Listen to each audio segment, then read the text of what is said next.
खुलुमबाय दिनै 30 एप्रिल 2026 गिबियावनो गोजोन फुंबिलिनि गाहाम हामलायनायखौ बयनिसिमबो जासिहरनाय थाबाय। राशिफोरखौ फरायनायनि सिगां आंनिफ्राय आनान गसाइनिसिम आरज खालामनाय जायोदि दिनैनि साना बुहुमनि साफ्रोमबो सुबुंफोरनि थाखाय गाहामैनो गाहाम बारलांनो हायो। जेबो खैफोद आफोद जायालासे फैदो दानिया दिनैनि राशिफोरखौ खोनासंदिनि गिबियावनो दङ मेष राशि फालांगियाव मोजां खौरां मोनगोन। मेष राशिनि खाफाल गोनां अनजिमाया 6। वृष राशि फालांगियाव उफ्रा रां मोनगोन।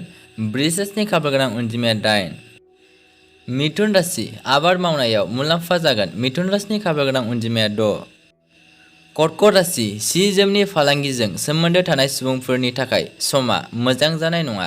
कर्क राशिनि खाफाल गोनां अनजिमाया 8।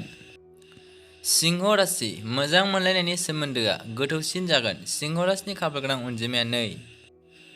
कन्या राशि साख्रि आरो खामानियाव गोजौ गाहाय जागोन। कन्या राशिनि खाफाल गोनां अनजिमाया 5। तुला राशि फालांगिया मोजाङै सोलिगोन आरो बेरेखाफोरा सिरि थागोन। तुला राशिनि खाफाल गोनां अनजिमाया 10। वृश्चिक राशि नखरनि आंगो बाहागिफोरनिफ्राय अननाय मोनगोन। वृश्चिक राशिनि खाफाल गोनां अनजिमाया 1। धनु राशि फालांगियारि दावबायनाया जाफुंसारगोन। रांखान्थियारि मुलाम्फानि मिजिं दं। धनु राशिनि खाफाल गोनां अनजिमाया 8। मकर राशि खामानि मावनाया सरासनस्रा सोलिगोन। मकर राशिनि खाफाल गोनां अनजिमाया 1। कुम्भ राशि फालांगियाव खहा जानो हागौ। कुम्भ राशिनि खाफाल गोनां अनजिमाया 7।